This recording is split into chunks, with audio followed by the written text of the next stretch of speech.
What is up, everyone? Welcome to this Logic Pro X tutorial in which I will teach you the essentials of what you need to know in order to get going with Logic Pro X. Let's begin first by taking a look at the Logic Pro X interface. I will now review the features of the Logic Pro X interface.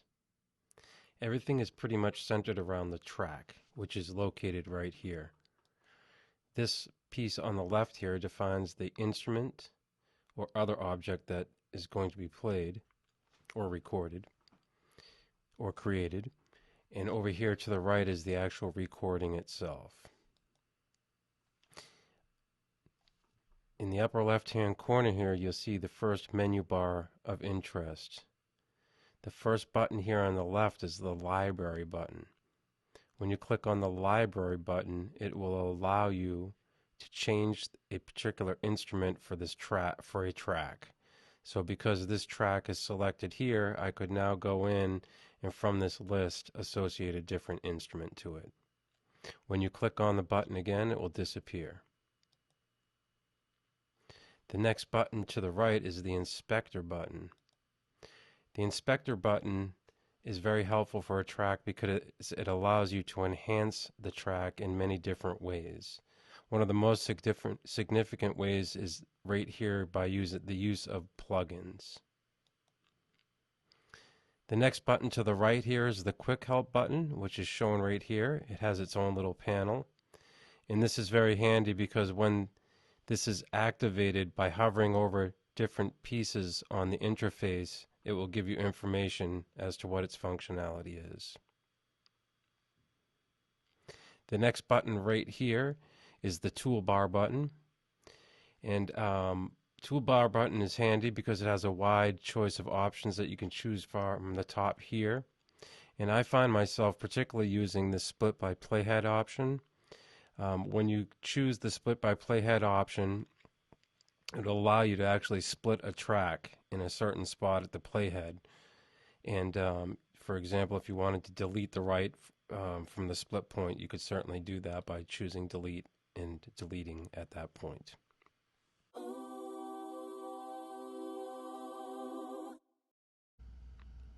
Moving to the right on the interface, the next button is for Smart Controls. When clicking on the Smart Controls, it allows you the further ability to fine-tune your instrument. So in this case, for the drums, you have all these different levers that you can adjust here, and you can also adjust the EQ by pressing this button here. The next button to the right is the Mixer button, and the Mixer button allows you even greater control or insight into the individual tracks and their different levels and what kind of plugins and the like are attached to them. Such information is right here. So this is your drum set right here, this track right here. The next button to the right is the editor button. And the editor button will allow you to do things such as correcting a drum beat if it's incorrect. And depending on what kind of track it is, you can correct different notes if they're wrong, or you can even create different notes and try them out in this panel here. The next button to the right here, or this actual whole menu here, is for recording purposes. This button right here is the record button, so when you're actually ready to record, you'll go ahead and click this button. And this button works really nicely in conjunction with these two items over here, which is your count-in and your metronome. So let's say you're ready to record. Again, you want to press this button. You can set the count-in and activate it by pressing this button here. And by doing that, you'd go to this record drop in here. And I like to have my count in two or 4 bars. We'll choose 2 bars here. And you can also set the metronome here, which is nice because it will give you a nice solid timing when you're actually performing your track. And you can also adjust those settings by, again, going to the recording here or the record drop down, and you have the option to adjust the metronome settings. So oftentimes I'll find myself especially adjusting the volume because if it's up too loud, it can be really obnoxious, or if it's too low, you can't hear it. This is the play button. So if you want to hear a track, you can just press this play button. The next button to the left here is the stop button. Quite obvious. And after you hit the stop button, you have the option to go back to the beginning of the track. And this is fast forward, and this is rewind. Now finally, to revisit this record button, let's say I had my guitar plugged in via an audio interface into Pro Logic and I was ready to record. We've set our 2 bars over here to the right for the count in, and we'll hear the metronome. Okay, so now that I'm ready to record, as I had mentioned previously, I have my guitar all set up. It's going through my audio interface and via USB plug coming into my MacBook here, or computer. It can be a Windows and other platforms. And now it's available to use as a recording input. So what I would do is I'd create a new track for my guitar by coming to the track drop down here and adding a new track.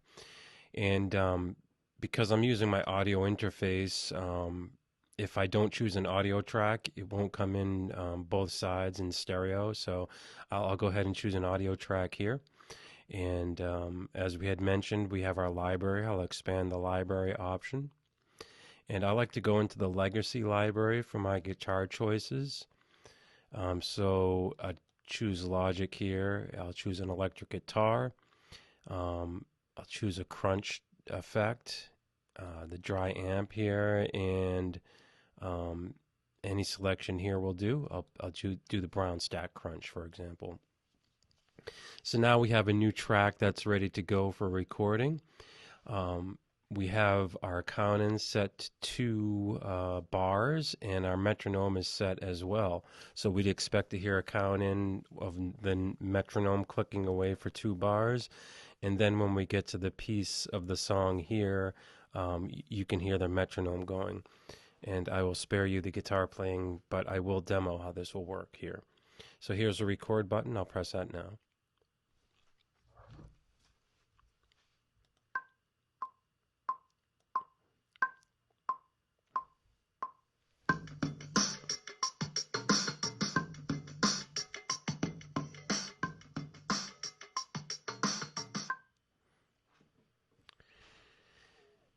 As we move to the right here, this is even more information about your song.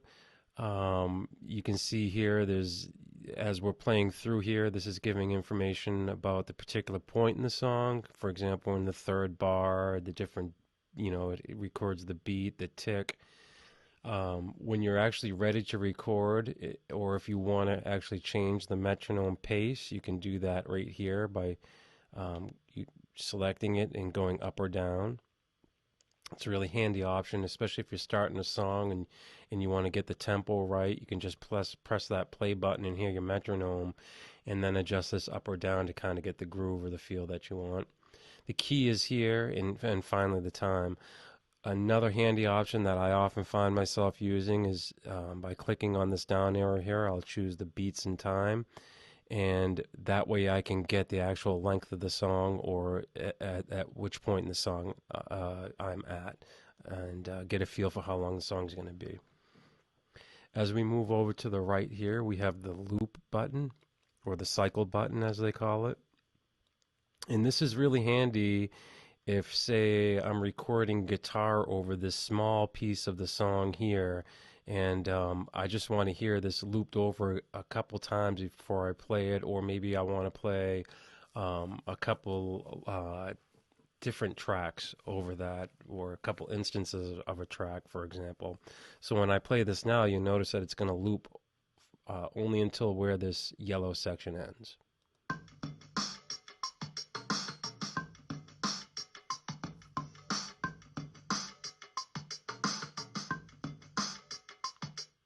Very handy in a lot of different scenarios.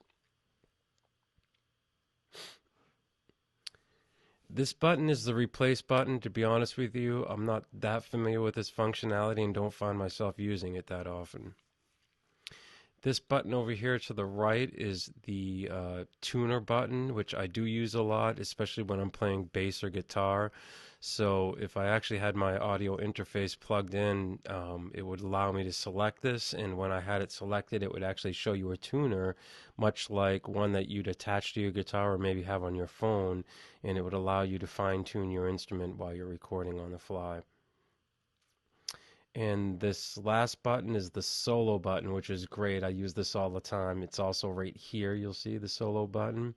And what that will do is if there were multiple tracks recording at the same time, you can press that solo button and you'd only hear that one track. So for example, if there was guitars recorded here and bass and audio, you'd see all the recorded tracks here. If I press this solo button, that's going to allow me to only hear that particular instrument that's playing. As we move over to the right, we've already covered these in pretty decent detail. This is the count-in button and the metronome button. This is your master volume here, so as you're playing, it'll adjust, obviously, the sound of the track. And as we move over to the right, there's some really even great hidden little nuggets over here to the right. This is your list editor here, and it allows you to further define your song by adding markers and defining different events within your song. As you proceed over to the right, this is your notepad, which I find very helpful as well. Like, for example, if you wanted to record the lyrics of your song in the different chords, you could do that here for future reference so you wouldn't forget them. And it also gives you some very minimal editing, formatting functionality. As we move over to the right, the loops are really fun and handy. They allow you to add some really fun and creative sounds and effects and beats and different instrumentation into your songs or different movies or different video productions you might be doing. So, for example, if you wanted to find some really fun sound effects that you wanted to add into your song, you could click the sound effect button right here, and they have funky things like this evolving atmosphere, for example, or maybe you wanted some kind of melody.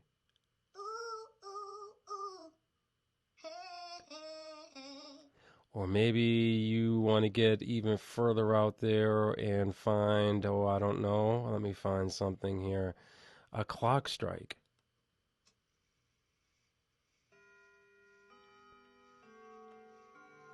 So yeah, the loops functionality is pretty cool because, like I said, you can add genres or even specific instruments to your song. And the way you do that, so say you want this alarming bass right here, you just take it and drag it and drop it right into your tracks over here, and it creates a whole new track for you, and you're able to use that however you see fit. And finally, the last button over here to your right is the browser button. And this allows you to see the details of your track in minutia and manipulate different pieces of them. So, for example, you can see all these different little pieces of my drum track here. You can see they're all broken up here. And this is very helpful as well because you have the media tab here, and this media tab allows you to import different media, and maybe you want to add something to your sound library. You can do that from here, or maybe you have different songs or pieces of songs that you want to add in. You can use this browser here to do that, and you can also use movies as well. Believe it or not,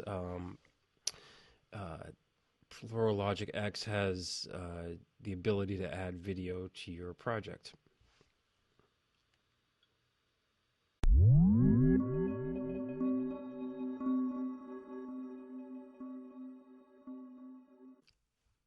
I did want to mention some really important and helpful features before we get going from this video. The first one is the Preferences tab, which can be found by going to the Logic Pro drop-down here.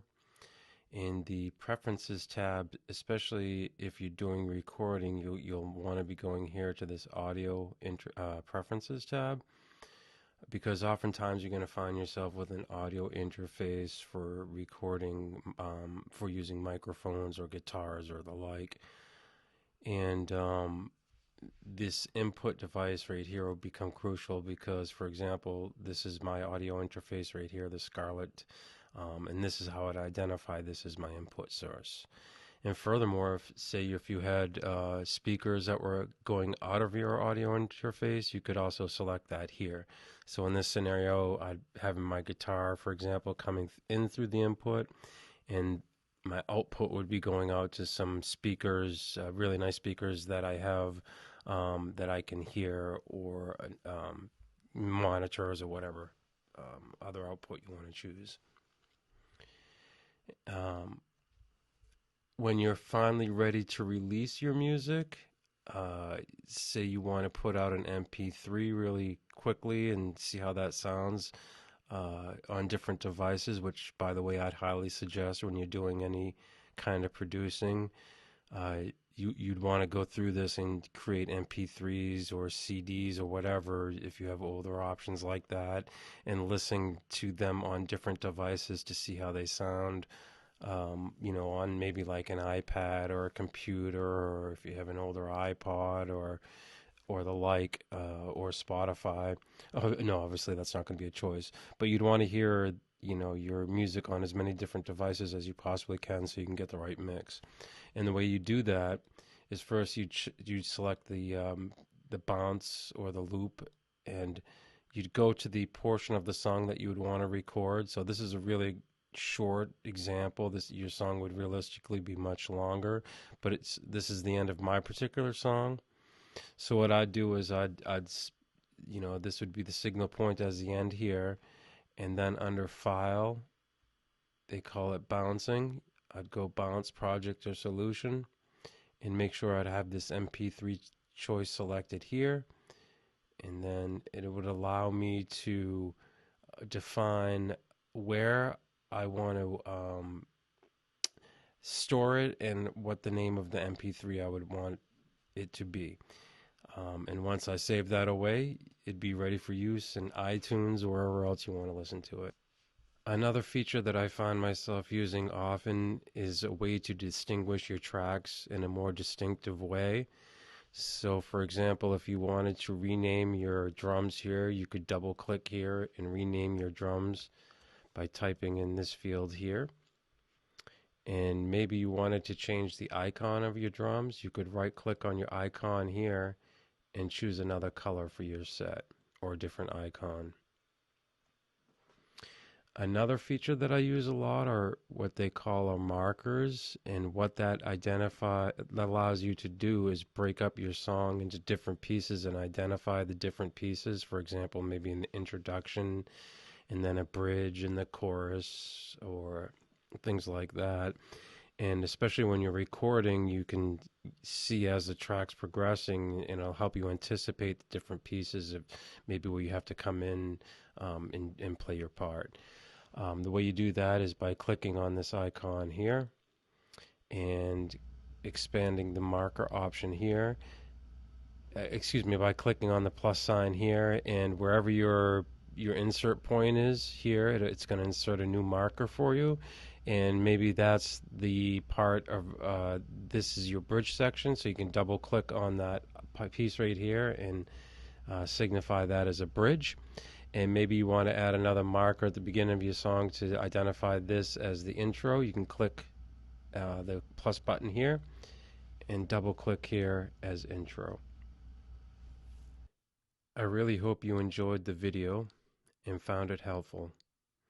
I know I enjoyed doing it. Talk to you soon.